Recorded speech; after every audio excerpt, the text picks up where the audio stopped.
ഇപ്പം നടന്ന ഒരു ഇൻസിഡൻറ്റ് എന്നെ ഈ ഒരു വീഡിയോ ചെയ്യിക്കാൻ വേണ്ടി പ്രേരിപ്പിക്കുകയുണ്ടായി.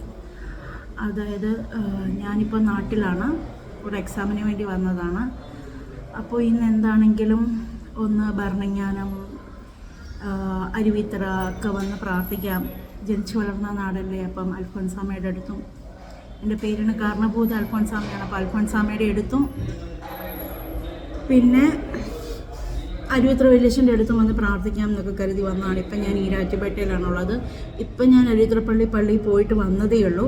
അപ്പോൾ അരുവിത്തറപ്പള്ളി പോകാമെന്ന് പറഞ്ഞപ്പോൾ മമ്മി പറഞ്ഞു, മോളെ ഒരു കുർബാന എത്തിക്കണം.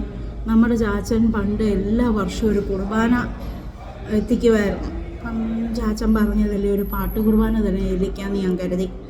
ഒത്തിരി നാൾക്ക് ശേഷമാണ് ഞാൻ അരുവിത്തറപ്പള്ളി പോകുന്നത്. അപ്പം ഞാൻ അവിടെ ചെന്നു. ആ കൗണ്ടറിൽ ചെന്നൊരു സിസ്റ്ററായിരുന്നു ഉണ്ടായിരുന്നത്. അവിടെ വലിയ കൗണ്ടറൊക്കെ ഉണ്ടാക്കി വെച്ചിട്ടുണ്ട്. അപ്പോൾ സിസ്റ്ററായിരുന്നു അവിടെ ഉണ്ടായിരുന്നത്. സിസ്റ്റർ എല്ലാവരോടും പറയുന്നുണ്ട്, ഇപ്പം കുർബാനയുടെ എല്ലാം വില കൂടി എന്നൊക്കെ പറയുന്നുണ്ട്. അപ്പോൾ എൻ്റെ അടുത്ത് നിന്നവരൊക്കെ 150 രൂപയുടെ കുർബാനയാണ്, സാധാരണ കുർബാനയാണ് എത്തിച്ചത്. അപ്പോൾ ഞാൻ സിസ്റ്ററിനോട് ചോദിച്ചു, സിസ്റ്റർ പാട്ട് കുർബാനയ്ക്ക് എങ്ങനെയാണ്? അപ്പോൾ പറഞ്ഞു 300 രൂപയാണ്. വെള്ളിയാഴ്ച ദിവസം പാട്ട് കുർബാന വേണമെങ്കിൽ 400 രൂപയാണ്. ഓക്കെ. അപ്പം ഞാൻ പറഞ്ഞു, സിസ്റ്റർ ഗൂഗിൾ പേ ഉണ്ടല്ലോ അല്ലേ? പിന്നെ ഗൂഗിൾ പേ ഉണ്ട്, ഗൂഗിൾ പേയുടെ തിരിച്ചു വെച്ചേക്കുക. ഞാൻ പറഞ്ഞു, സിസ്റ്റർ ഒന്ന് നേരെയാക്കാം, കാരണം കമ്പിവേലിക്കകത്തൂടെ. ഞാൻ സിസ്റ്റർ ഒന്ന് നേരെയാക്കുമെന്ന് വെച്ചപ്പോൾ അവിടെ നിൽക്കി ഞാൻ ഡീറ്റെയിൽസ് ഒക്കെ എഴുതട്ടെ. എന്നോട് ചോദിച്ചു ആരുടെ പേർക്കാണ്. ഞാൻ എടുത്തു, എൻ്റെ പേര് വേണോ? വേണ്ട, മമ്മിയുടെ പേര് എഴുതാം. അപ്പം ലാലി ജോസഫ്.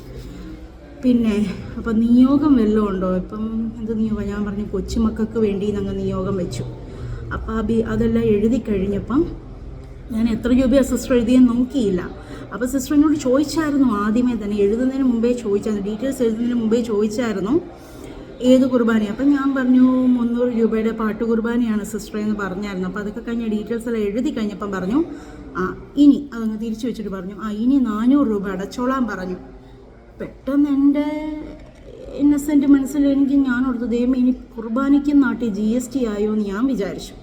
ഞാൻ ചോദിച്ചു, സിസ്റ്റർ 300 രൂപയുടെ കുർബാന എത്തിക്കണമെങ്കിലും 400 രൂപ ആവൂല്ലേ എന്ന് പറഞ്ഞു. പിന്നെ അത് മോളെ കുർബാനയുടെ റേറ്റൊക്കെ ഇപ്പോൾ കൂടിയെന്ന് പറഞ്ഞു.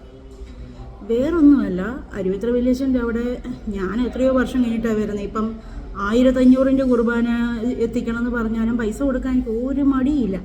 പക്ഷെ അതല്ല, അതിൻ്റേതായിട്ടുള്ള രീതിയുണ്ടല്ലോ, എന്താ പറയുക, ഇൻറ്റഗ്രിറ്റി എന്നൊക്കെ വലിയ വാക്ക് പറയാം, അതും വേണ്ട, എത്തിക്സ് എന്ന് പറയാം. സാധാരണ ഒരു രീതിയുണ്ടല്ലോ.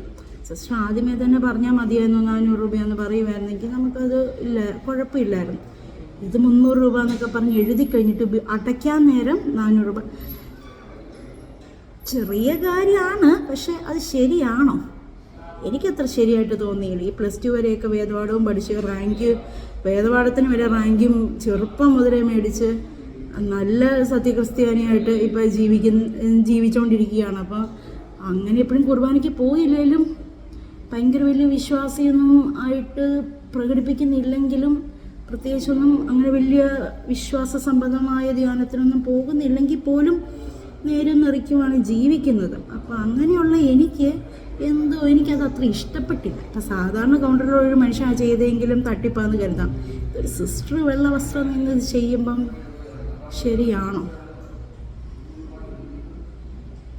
ഈ വീഡിയോ ഞാൻ ആരോടും പറയാതെ ഇടുന്നേ, ഹസ്ബൻഡിന് പോലും അറിയത്തില്ല. വീട്ടുകാർ കണ്ടതിനെ ഓടിക്കും. പക്ഷേ എനിക്ക് എന്തോ കണ്ണടച്ച് വിടാൻ പറ്റുന്നില്ല. എൻ്റെ ഉള്ളിൽ ഞാൻ പഠിച്ച വേദപാഠം എന്നെ കണ്ണടച്ച് വിടാൻ അനുവദിക്കുന്നില്ല.